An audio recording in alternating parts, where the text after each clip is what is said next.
shipping information to be seen on Reddit. I will be going quiet here as we do that. And I'll pass things on to our host, Nathaniel here, who will hurry up and wait. Best part.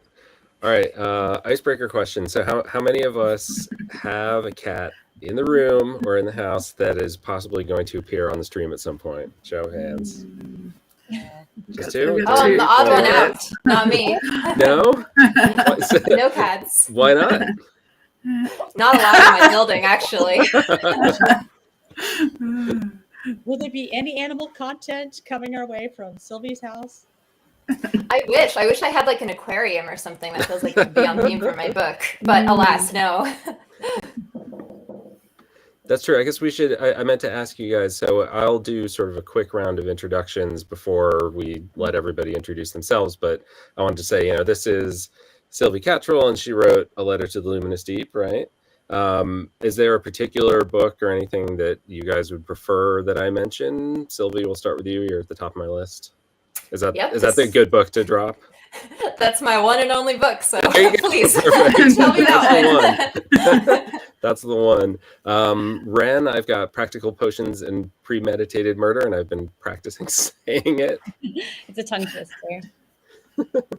Such a great title. Thank you. Is that the right one to be mentioning? That is the right and only one to be mentioning. Perfect. Making it easy. Megan, I've got The Undertaking of Heart and Mercy. I know it's a whole series, right? Yes. But should I start with that? Is there a series name you'd rather I mention? Any preference? Oh, no, that's fine. And I have both books handy, so I can, do the old. Perfect. Although I actually remembered for once. So. That's a very good idea, and we should probably all do that. And then AJ, obviously it's the Stariel. Am I saying that right? Yeah, Stariel. Stariel series. Any particular book name you want me to drop, or series in general? Well, probably the first one. You can say. Okay, Lord of Stariel, which I absolutely loved, by the way. I love that book very much. Yeah. Cool. Okay, that works. Anybody who wants to step away to grab a copy of their book to hold up, because Meg was the smartest of us all. Well, I'm here. Nathaniel, are you okay following the live chat, or do you want me to pop things in studio chat? I'll probably be fine just tracking it, unless it gets out of hand. It's been really good. So okay. I'm proud of all of our readers. Yeah. All right. Popping back out. Cool.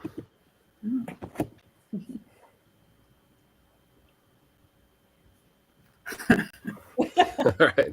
Let's see. We've already talked about cats. That's the one thing. Okay.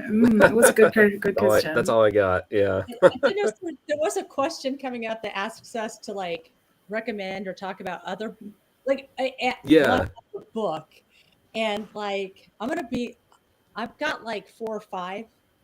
Okay. Is that okay? I'm a That's fine. I'm not just gonna recommend one. Yeah. I mean, yeah. Do you want to drop some of them now, just to get us warmed up? Well, but I mean, But then you won't have them later. For your okay. question. All right. Yeah.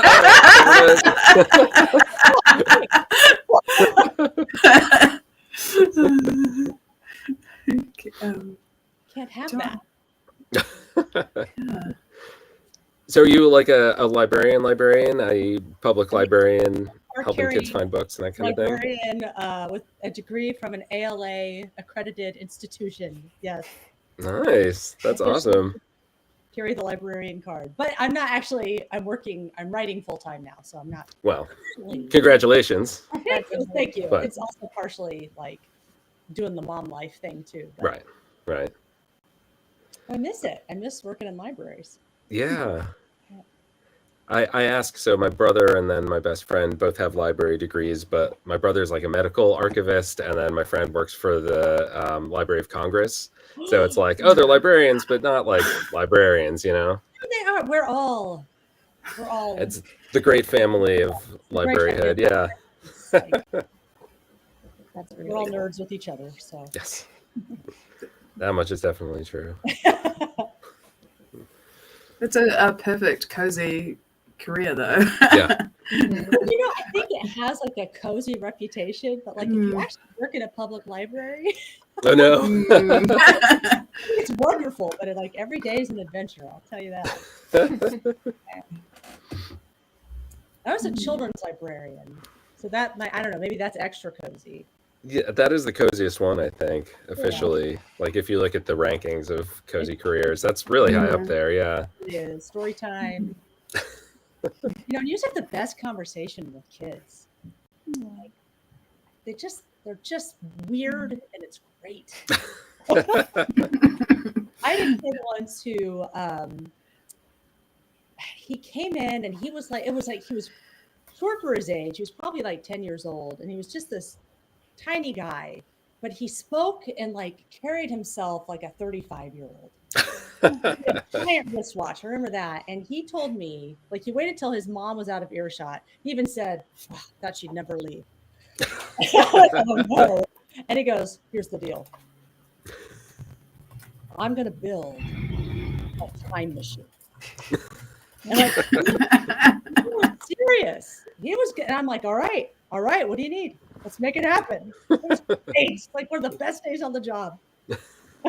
So what books did you send him away with? Well, he wanted some quantum physics. I think I was sending Okay. him like, Sure. Neil deGrasse Tyson. Oh, yeah. Doesn't he have a book that's like physics for young people or quantum Yes, physics for young that's people or something? Yeah. Yes, I think this was before that one came out. I mean, Yeah. I've been at this a while. Anyway, look at that. I almost got us to 2:00. Thank you. Thank you. Thank you We so all much. appreciated it. Yeah, we appreciate. Yeah. Oh, 1 minute to go. Oh, and we got our first comment in the chat here. Yeah, from a fellow public children's librarian. It's wonderful Yes. chaos, says My Jessica. people. My people. Did you ever do like animal story time? So when my son was little, we would go to the library and they would have like a very chill dog, and then the kids would read to the dog. Yeah, read to a dog. Which Yeah, was read the to cutest that. thing ever. Yeah. It's adorable. And like different kids had different like dogs that they were favorites. And yeah, that was awesome. Love it. Yep. And I did one time have to kick out a patron who didn't understand that they couldn't just bring their guinea pig to the library. was this a kid or was this an adult? Oh, I'm telling you, the stories are great. It's pretty fabulous. Okay, should I just keep All going? We're technically at 3:00 now. Okay. We did it. We made it. Or 8 a.m. I think we're supposed to vamp just a little bit more to give people time to actually get in here. Let's see, what else?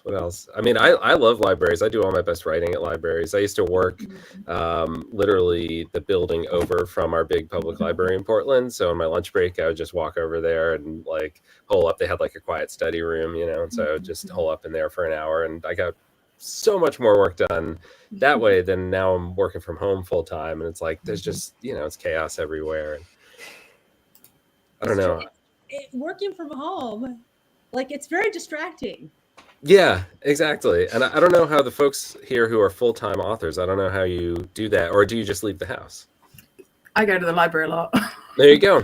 There you go. And If I go to the library, I know everybody. So I just start talking to people. Let's see.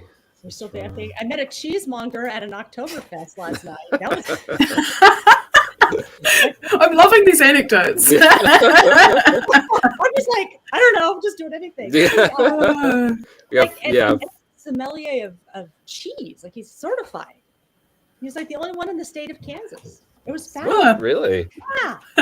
There's an annual cheese conference. I'm like, Like taking notes.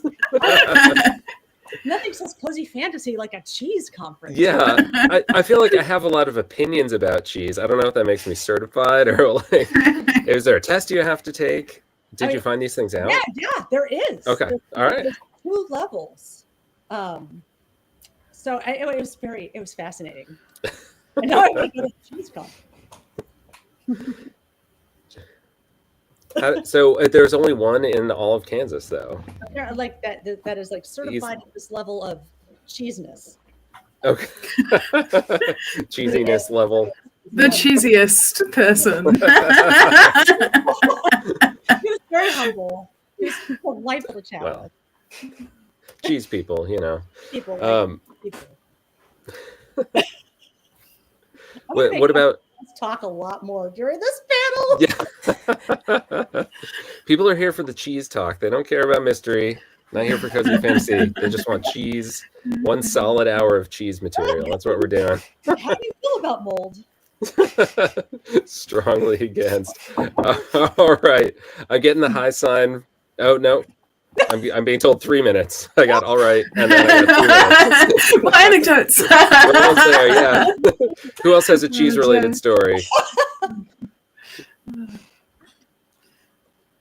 Like literal or figurative cheese? Like what kind You know what? At this point, I'll take anything. I have been to the cheese museum in Normandy, France, and you get camembert at the end of it. And there's like a robotic cow. Someone talks about things happen inside a cow. Okay. When I think museum in Normandy, the first thing that comes to mind is not a robotic cow. I'll be honest. I have other associations. And yet, that was like 5 years ago. So I don't there know. you were. Well, it obviously stayed with you. It's a strong memory. Oh my God. I have this inner voice going, Megan, stop talking. No, this is gold. This is solid gold. The cheese. See, my brain is just like cheese. We're all thinking about dinner now. That's the whole. It's the whole intelligent, witty story there. That's it. So. First cat. All right, now I'm getting the actual high sign over here. So, welcome everybody to Cheese Chat. Welcome to Hearthcon. We are here talking about cozy fantasy mystery. And this is something near and dear to my heart, having written a cozy fantasy mystery. But of course, we've also got 4 amazing authors on here with me. So we've got Sylvie Cathrall, author of A Letter to the Luminous Deep. We've got Wren Jones, author of Practical Potions and Premeditated Murder. Nailed it. We've got Megan Bannon, cheese aficionado, and the author of The Undertaking of Heart and Mercy. And there's a whole series there. And AJ Lancaster, author of The Lord of Stariel, also the first book in a series. I'm Nathaniel Webb, author of Bard City Blues and the publisher of Wingraph, a tiny little publishing house dedicated to cozy fantasy. And we're here to talk about mystery. But let us start by dispelling some mysteries. So I want to get a proper introduction from everybody, so it's not just me explaining who people are. So if you guys are willing, if you would introduce yourself, a little bit about what you write, and then if you would hit us with either a good cozy fantasy book that you've read recently, or if you want to jump back, tell us about what it was, book, movie, whatever it was that got you into cozy fantasy in the first place. So why don't we start with Sylvie? You're at the top of my list. Oh, how did I end up there? My goodness. All right. Hello, everyone. I'm Sylvie. I wrote this book, A Letter to the Luminous Deep. It's an epistolary fantasy novel about 2 unlikely archivists trying to solve the mystery of their respective siblings' disappearance. It came out in April, and the sequel is coming out next May. I'm going to choose the introduction to cozy fantasy, even though at the time I didn't know what cozy fantasy was, which I'm sure is perhaps a near universal experience. But I would say that Diana Wynne Jones's work as a child was like my the start of this my interest in this type of writing. So yeah, hello. Love it. Welcome, Sylvie. We're happy to have you. Let us jump over to Wren Jones. All right. So I'm Wren, author of Practical Potions and Premeditated Murder. It's a mouthful title. It is about a kitchen witch who solves the murder with a ghost. So a ghost shows up with a sheet over her head in her apartment and is like, help me solve my murder. And they do that with her sassy talking cat familiar because, of course, you have to.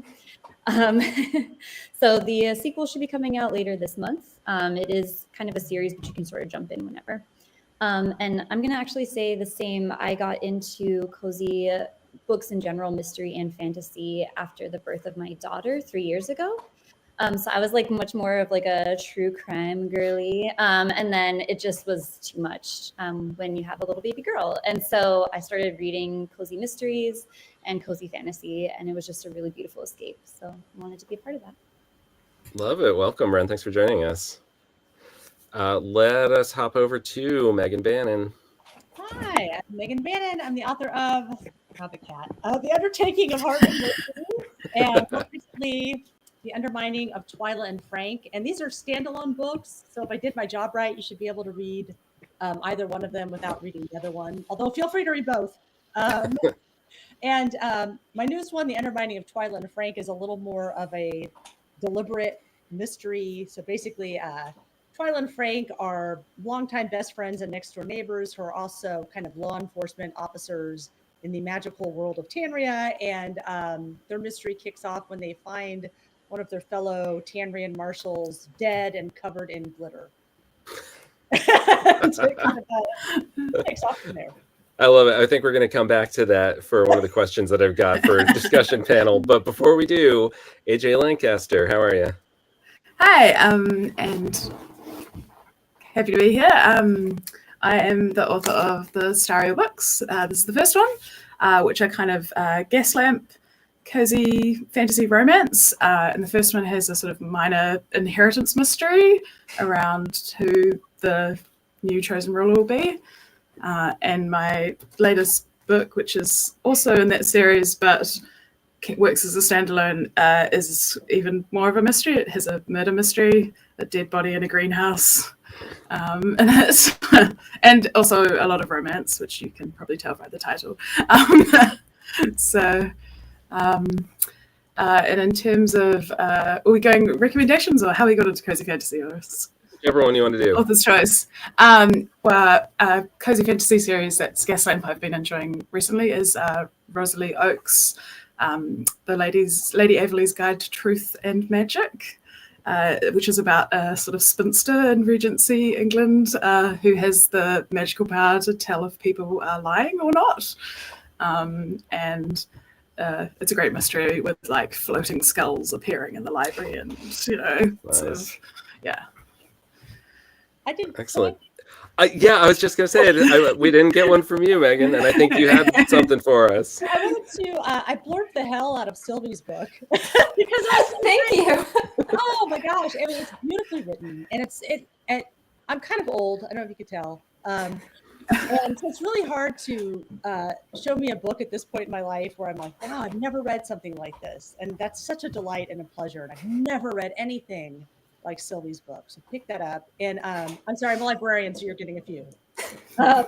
Last week, Freya Marsk's new book, Sword Crossed, came out. And I love Freya Marsk. She could write the phone book and I'd read it. It's so delightful. Mega Ducey's Sorcery and Small Magics comes out next week. Isn't it so good? It is. The Blurb narrative. that too. Oh, chef's kiss. God, it was delightful. And then also, we always talk about Howl's Moving Castle as kind of like the OG cozy fantasy, but I want to give a shout out to an older title called Sorcery and Cecilia, or the Oh, that's so good. Yes. by Patricia C. Reed and Caroline Stevermer, and it's an epistolary Regency book with magic that is delightful. So there's my cozy web. Love it. Thank you. All right, and I think I said this already, but I'm Nathaniel Webb. I'm the author of Bard City Blues, which is a cozy fantasy mystery / romance about a young woman who moves to the big city to follow her dreams of being a musician. Ends up, there's no murder, but there is a stolen painting. and a very attractive suspect, as romance novels tend to work. So my recommendation is, I also want to sort of go old school with this, a novel by Phyllis Ann Carr from the 80s called At Amberleaf Fair, which is sort of has been forgotten, although it pops up every once in a while. But it's just a very, very chill book. Like, I think the most violent thing that happens in this book is like a donkey breaks loose and like steps on someone's foot or something. Like, it's extremely chill. And she wrote at a time when cozy fantasy was not a thing, which I find fascinating. But enough about that. Let's get into the proper panel discussion here. So folks in the audience, just so you know, we are keeping an eye on the chat. So if you have questions, feel free to drop them in there. I'll try to pay attention, but we'll also have sort of time for Q&A maybe at the end, depending how things go. So, all right, let's start with this idea of a cozy fantasy mystery. Right, just in the name, we're sort of admitting that there's at least 3 genres at play here, right? Plus, a lot of us are also adding romance into that. So when you're writing something like this, mystery can be the whole thing, right? It can be a mystery novel, or it can just be sort of a flavor or like a subplot. So how do you balance, if you're writing a book that's not entirely mystery, right? Because it's also got to be cozy fantasy. How do you balance the mystery aspects of it with the fantasy aspects? So why don't we start with Wren? What do you think? Just to put you on the spot here. Yeah, for sure. No, I think like with my book specifically, I mean, it's very mystery heavy. And the second book is a little more fantasy heavy. So it's really fun that you get to be able to play with that balance when you have the two like kind of genres blending together. But I think that one thing that kind of depends is like what your focus wants to be. Like, do you want to focus on more of the mystery or of the fantasy or romance, and how you're going to like kind of balance all of those. And so I think for me, it just kind of depends on what you're trying to inspire in the reader. So my first one's much more mystery heavy. And that's just because that's what I was aiming for. But with some of ours, I think it's a lot more fantasy heavy, which is kind of fun. Love it. AJ, what do you think? Well, mystery is like it's sort of a plot thing, and it can be, I guess, different scales of plot. Like I tend to think almost all books have some scale of mysteries in them, even if they're just like small ones about the characters, like what's going on there. So I guess in my head it merges very well with fantasy, which tends to be more of a setting kind of thing. But it doesn't mean the plot has to be fully a mystery, but it does give you the opportunity, if you want, you can have a full-fledged, the mystery is the plot in a cozy fantasy setting. But I tend to have more of a struggle balancing mystery with romance, because they're both kind of plot things. Yep. But the fantasy stuff kind of fits very well with both. It's great. It plays well with others. Sylvie, how about you? So I really like to write characters, and I struggle with coming up with these overarching plots, and yet I've written this very complex, mysterious tale told through letters and documents. So that was quite the interesting combination for me. I think in this particular book, which is not structured like a mystery novel, it's not really following anything from that genre. The mystery is sort of balanced out by the fact that we're experiencing the characters actively solving the mystery using the same documents that they are seeing. So I think in my case, the format of my book helped me figure out the balance that I would strike.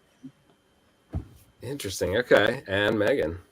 I'm definitely mystery as a flavor rather than as the main focus. And I think that idea that it's mystery kind of slides into things like really well. It's one of the only genres that really does kind of fit in with all the other genres, you know.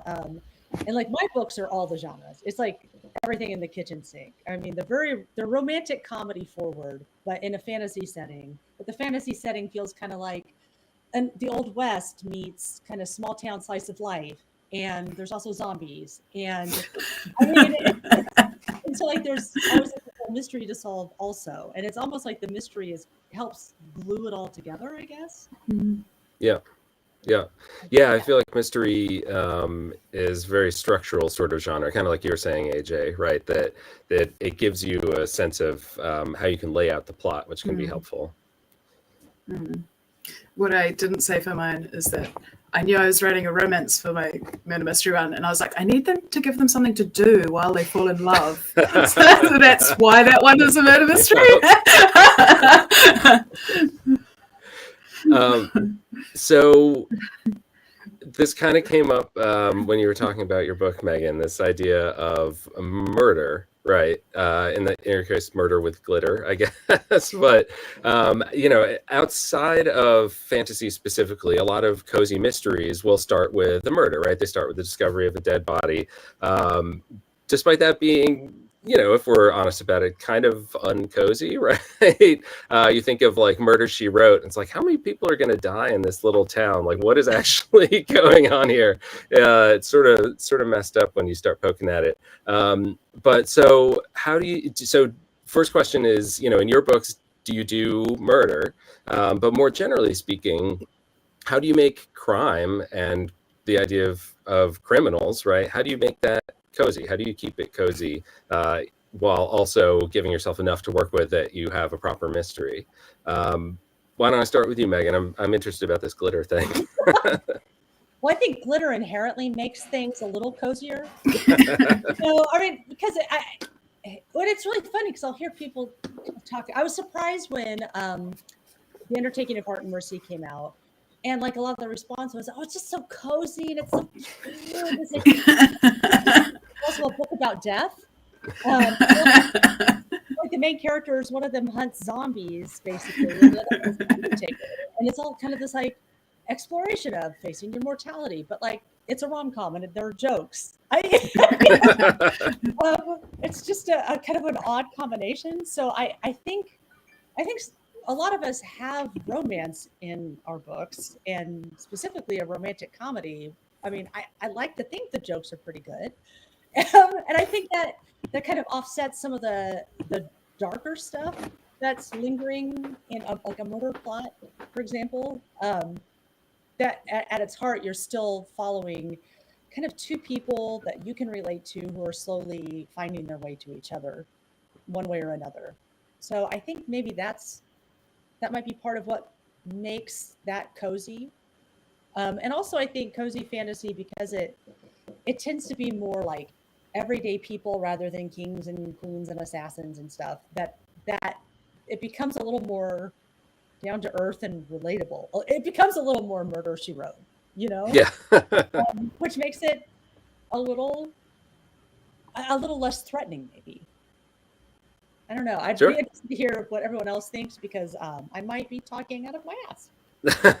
No, I mean, I think that's true of cozy mystery in general, right? That, it's the sleuths, the stars of those books are not PIs and police detectives and stuff, right? They're regular people.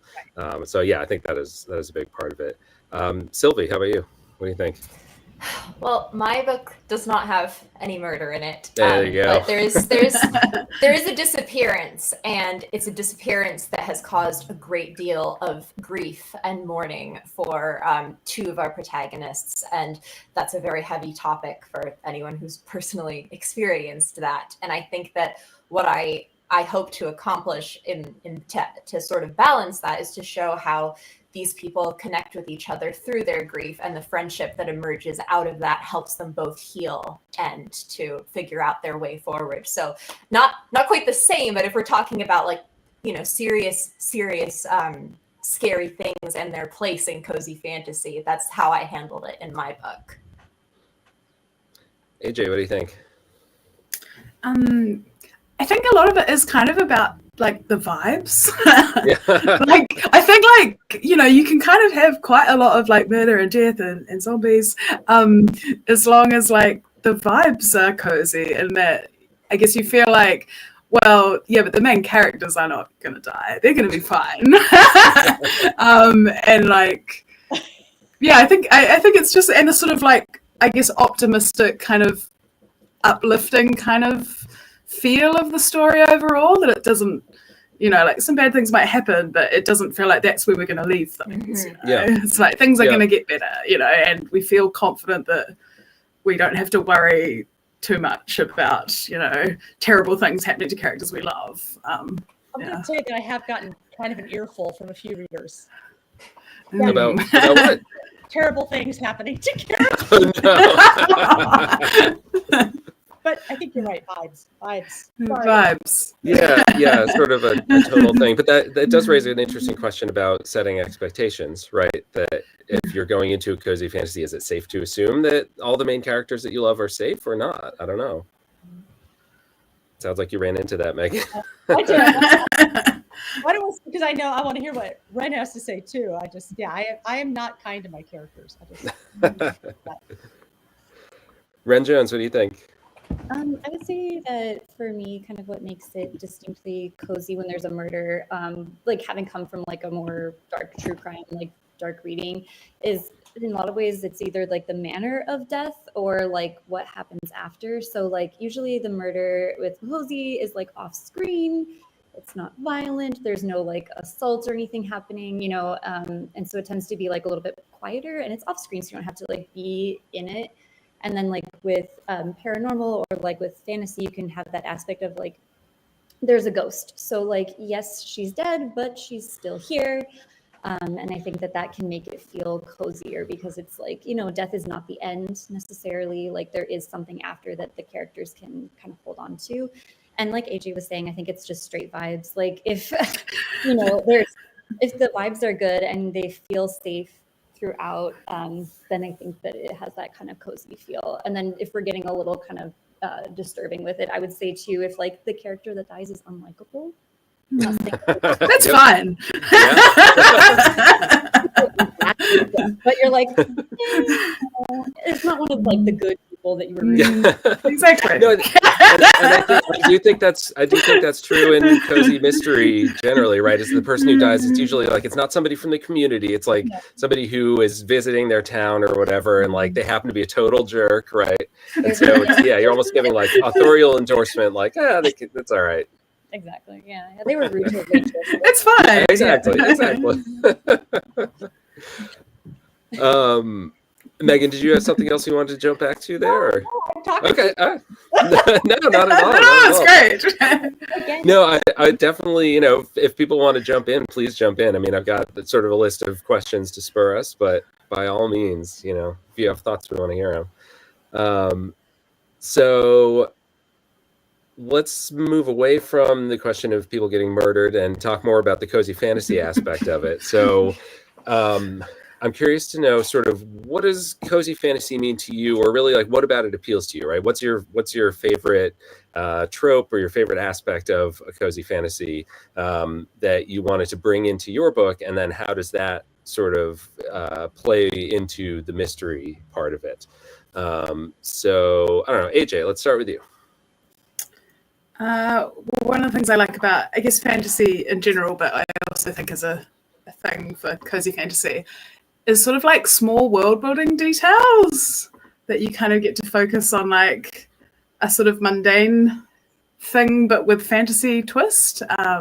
So my one that has the murder mystery in it, there's a lot of stuff about like magical plants and like investigating the different properties of magical plants. And yeah, so I really enjoyed that aspect of it.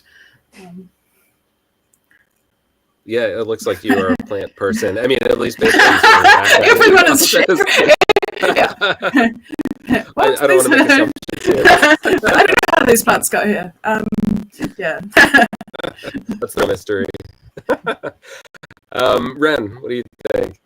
I have to agree with AJ. I think it's like the magic in the mundane, like what makes it cozy. Because for me, like I like those quiet moments. Like, you know, I like the Fellowship of the Ring best because it's like has all those quiet moments, and so it's like those small little moments in time where you get to play with magic, or there's pixies or some kind of like magical element, but they're just making tea, or they're just studying plants, or, you know, they're doing something that is like an everyday thing that you can relate to and makes it feel warm and safe. And so for me, that's kind of like the aspect of making a fantasy cozy.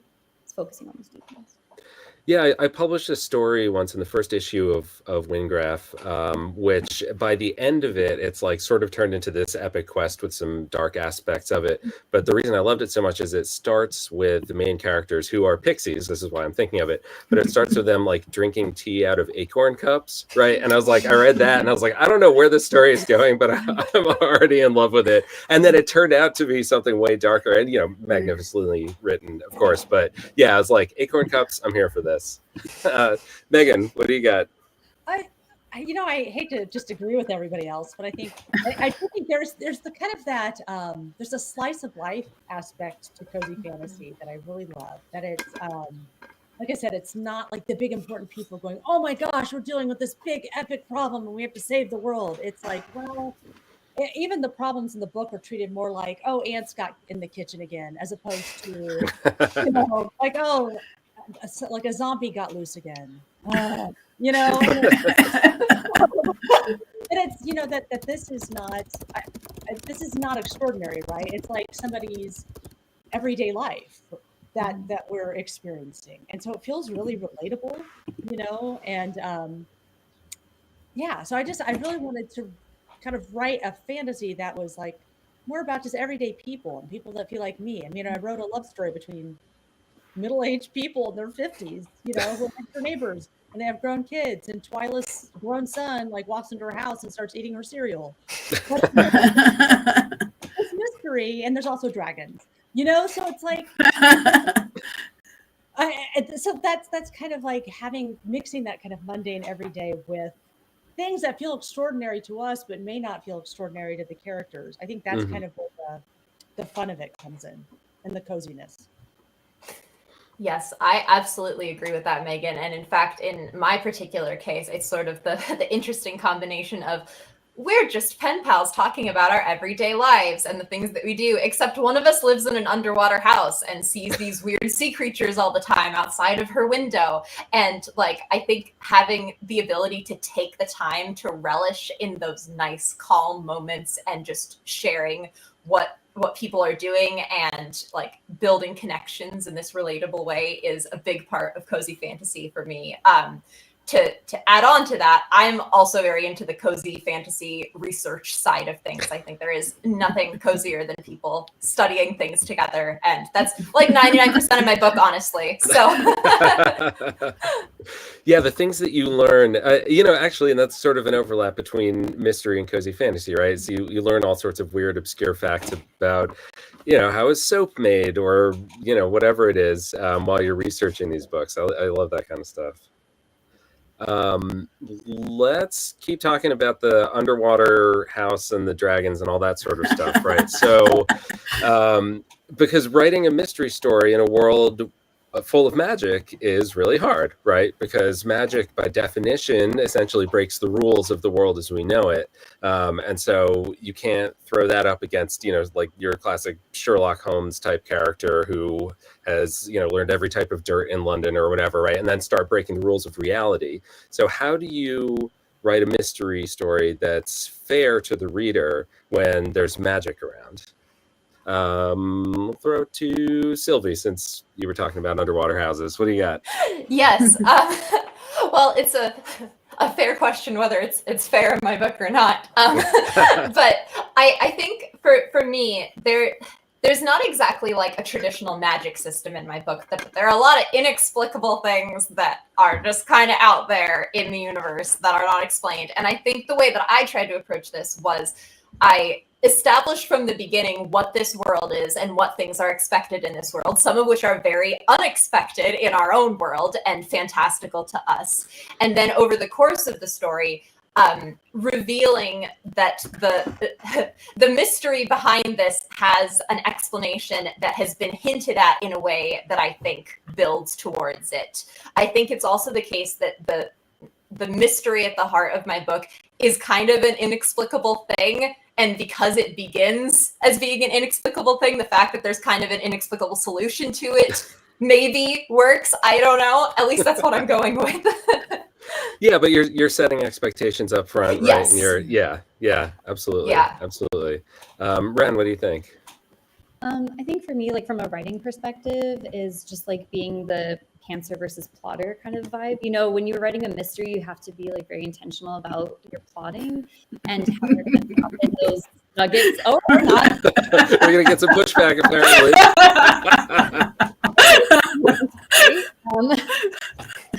For me, I have to be very intentional about like dropping those nuggets and pieces of information that the reader could solve it, and so it's very like outline heavy, personally. But, also it's just the kind of magic system too. So like my magic system in my book, there's like elemental magic and stuff like that, but mostly it's kitchen magic. So like infusing coffee with like home remedies and good intentions and things like that. So having that traditional cozy mystery protagonist that's like, no, thank you, I'm not Sherlock Holmes, combined with there's no cheating in the magic, is kind of helpful. So like, I would say, not to ramble too much, but like book 2 has a lot more of like fantasy creatures, but you're just making sure that they're as grounded as possible. So there's not that opportunity to break the rules that you've established. Like Sylvie was saying, establishing your world and how you expect the reader to follow along with you is really key. So I'm curious then, without spoiling too much, does the magic in your world play into the mystery, or are they kept separate? The magic does play in that we know right off the bat that the person who becomes a ghost, she's been poisoned, and really only a kitchen witch could create that kind of poison. So it's just like a matter of like who did it, but like there's no magic as far as like I can reset time or I can like go into the full realm. It's all very straightforward otherwise. AJ, what do you think? Well, I do agree that for me it's about if the mystery, the solution to the mystery, if it is a magical solution, then you have to kind of set that up so it does fit with what we know about the world, like so that the kind of rules of how that particular magic works are set up before we get the solution, so it doesn't feel like, we couldn't have guessed this because we didn't know that the world worked this way at all. But it was just a bit about the planning. I was like, you go back in your rewrites and edits and make it look like you knew what was happening the whole time. But not necessarily. When you were drafting, I tend to get to about like, I don't know, like 80%, and I'm like, I guess I should figure out who done it at this point. And then I make a list, and I'm like, well, who could have done it, and why would they have done it, and then obviously I tidied it up so that in the final product it looks like I'm a genius of planning and absolutely knew from the beginning that From what I understand, that's how Agatha Christie wrote, at least some of her books. Like she had no idea who did it until the very end, and then she would go back and make fixes. Megan, what do you think? I think, especially when you're combining genres, that you can use mystery to do the legwork of world building. Because like if you've got two characters trying to solve a murder or some sort of crime in this fantasy world, like a lot of the clues and the details are things that are things that should not be in the fantasy world, right? Like, wait a minute, there's a dead body covered in glitter, but this is what we know about Cambria and the creatures that live here. So like, it can't be any of those things, right?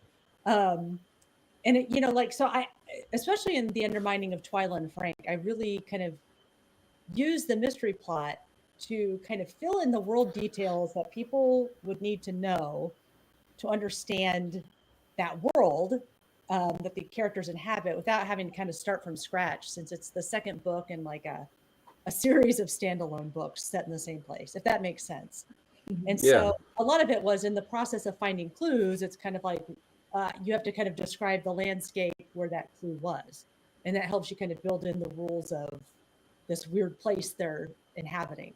And again, like the clues a lot of times are like, this is, how did anyone find this particular bit of information out when we sent it through this like secure mail system where magical creatures that look like animals deliver the mail? It's like, that doesn't make sense. But actually, to us, what doesn't make sense is a hedgehog in blue rain boots delivering your mail. Of course, there's the hedgehog with our mail. So in that way, I found the murder plot line and kind of the mystery plot line of who killed this person and wait a minute, where did these dragons come from? Like that all kind of helped build the whole world. Gotcha. So I'm curious because I feel like we've gotten sort of some different takes on this. If you're trying to keep it fair, right, with magic involved, to what extent are you actually thinking through like a magic system in your world? Is anybody really doing like the Brandon Sanderson thing where you actually work it all out and there's a bunch of rules and stuff? I'm seeing a lot of shaking heads. I go the same way. But are you just coming up with stuff on the fly and then justifying it? How are you guys approaching this? I'm curious. Megan, how about you? Since you seem to have opinions. Well, I'm going to be honest. Like, for a fantasy author, there's not a whole hell of a lot of magic in my world. Like, people don't use magic. The kind of fantastical elements tend to come from like religion, right? And like the undertaking of Heart and Mercy had a lot to do with kind of these gods that people believe in, and it had a lot to do with people's belief in what happens when you die. But cozy, like a happy one. Right. Like people don't have magical abilities, right? And it's like like the postal workers, like I said, these creatures that look like animals, and then they used to be the messenger for the old gods. The old gods were a long time ago, so they've been demoted to no service. So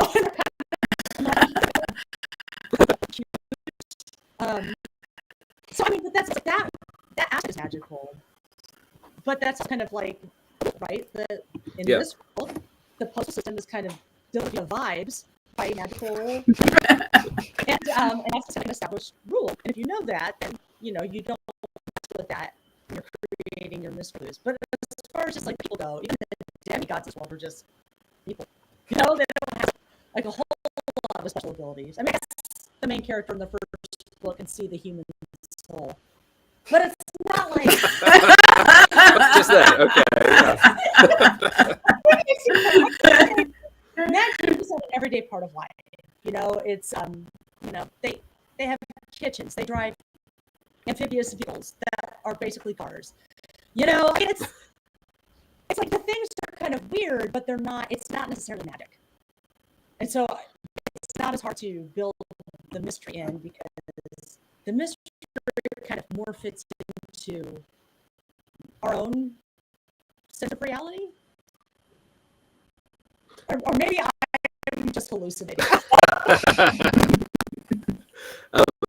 So I'm curious, this idea of the messengers of the old gods, is that something that the characters in the novels know about, or is that the sort of background world thing? Yeah, because like like in the first book is kind of like an epistolary romance, right, between people who can stand each other. So it's like shop around the corner, you got mail. And so those animals are really important, right? So on Mercy's end, it's this big owl who's like Dowager Lady Grantham meets Moira Rose, right? And and then like in Heart's end, it's a really ratty, foul-mouthed, whiskey-swilling rabbit, right? And similarly, they're getting letters from characters, and they live by those characters, and they act like those characters, and they're actually my favorite characters. And then in the next book, it's a hedgehog. The coziest. The coziest of all. I'm going to pause here momentarily just because we're getting a couple comments in the chat that there are some technical issues. Apparently, a lot of stutter and sound out of sync. Let's see. I can try putting in headphones. Yeah, I don't know if it'll help, but it's worth a shot. But Misty or Jolly, you are on. I don't know if there's anything we can really do about that. But yes, it would be much appreciated by the audience. There should be everything recorded, so there should be proper edited recordings of all these chats later on. I don't know if they're going up if you're having trouble hearing, we apologize for that. Definitely look for the videos later on. And sorry about that. Hopefully this is better. See, audience, let us know. We'll do ours. But we must also soldier on. So, let's see what we're talking about. Oh, magic systems. Do you bother with the magic system, Wren? What do you think? It sounds like the answer is Not really. So like I said, there's like my main character is Kitchen Witch. She mostly is like very, like, you know, traditional magic. In a sense, there's not really a lot to be done about that. She does have the elemental stuff that are going on. That's not really explained, but it's, I don't think she necessarily in that she can summon a flame, but she can, like, you know, so like it's, who knows how she that seems to be happening. So like there's some things that kind of play out, but for the most part it's very grounded, I would say. Yeah. And is the magic essentially you're going off vibes, sort of when you decide, well, she did this, but not that? It depends on like how tired she works, because magic does a bit of a strain. It's not so much she passes out or anything. She's kind of sleepy. So vibes are mostly just what level of sleepy is she? Does she nap right away, or is she just need nap for coffee? Excellent. Sylvie, what do you think? Yeah, I don't have a formal magic system. I'm going to be intentionally vague because a lot more of this is explored in my second book, so I will try not to spoil it. But I will say that when we about the broader context of this world and the fantastical things that happen with it, when I first drafted this book, I kind of just focused on the characters, and then I went back and built all of this into it.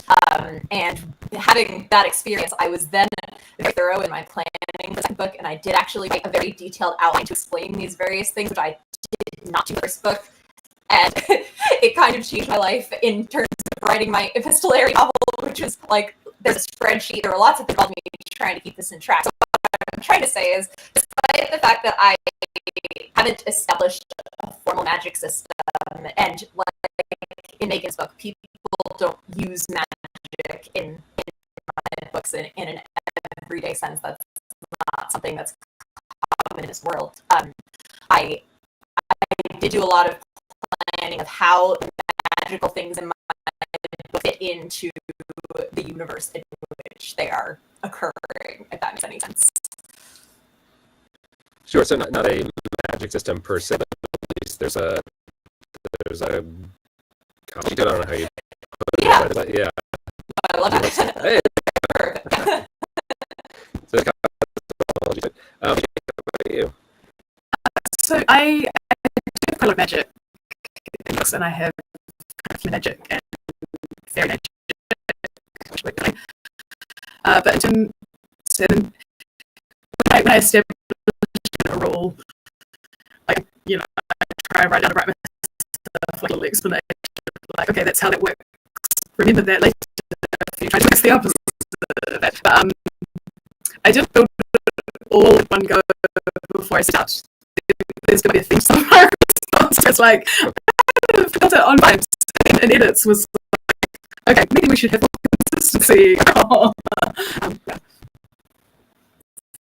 Vibes response. Let's see. Yeah, so more comments from chat about sound issues. I wish there were more too. I do apologize. I'm sure behind the scenes, folks are working on it. I got that, folks.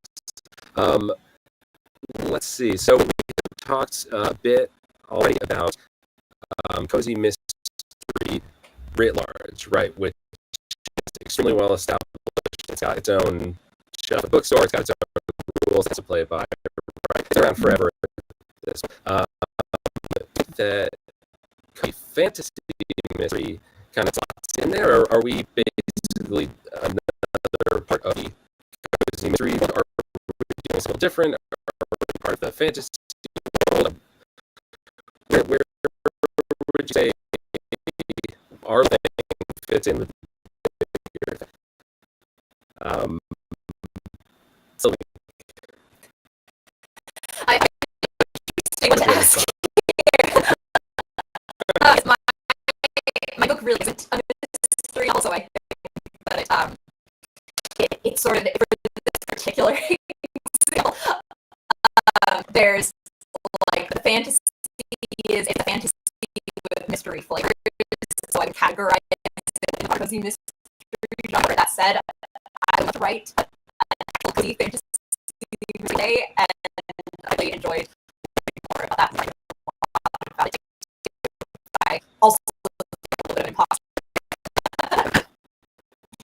All right, that's a feeling.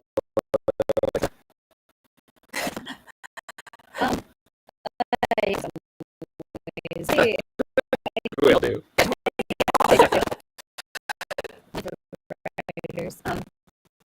kind of feel like to pick the book, like we're saying, like all of us are very different. Like cozy mystery fantasy be more of like a off of cozy than cozy mystery. Because play around with mystery established kind of just sort of so like a cozy fantasy if I had to put in a box. Sure, and is that how you writing fantasy mystery second or? Well, for me, it was mystery fantasy. Okay. Just because it's all mystery. But like, you know, that was just my personal. Sure, AJ, how about I think mystery is a very established genre. It's like codified.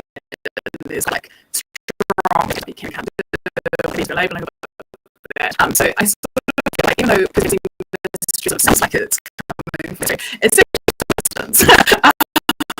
and like it's for me, it's coming much more fantasy side, and like mystery is added kind of genre flavor rather than approaching it like a very codified mystery structure. Yep. That's sort of my. I mean, I think there are cozy fantasy mysteries that are approaching it as a cozy first, and then fantasy on top of that. I tend to say reverse for my own work. So. Yeah, absolutely. And Megan. I agree with what AJ's saying, and I know people hear me.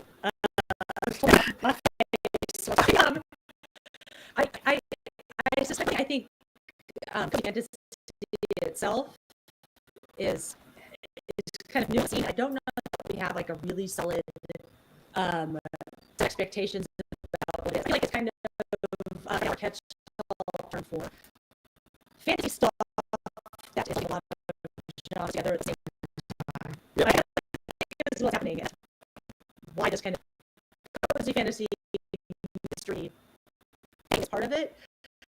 I was even kind of surprised to be asked to be on this panel. I don't consider myself a mystery writer. For most of them, really. And you know, so I think you would find my books in it. I can imagine finding books in the mystery department. Sometimes I find them in romance. It's like, oh, interesting. Think of that when I was writing them as a fantasy author. But I suspect it is a genre. I feel like it's in fantasy. All right, Last so screen. yeah, so she that's her so I think criminal across the board here. So about 10 minutes. Oh, okay. See, it's restart the fireworks. So I don't know to just get early.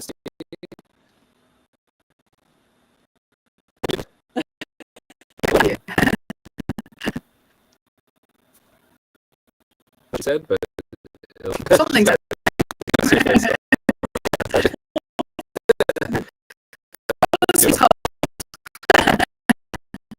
Again, I mean,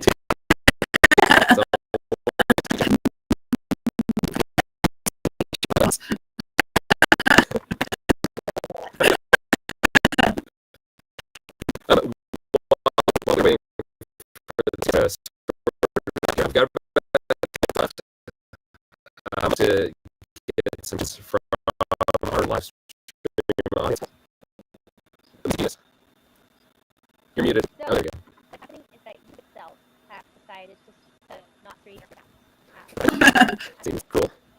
because when it ends, we'll be coming back and have the problem with something.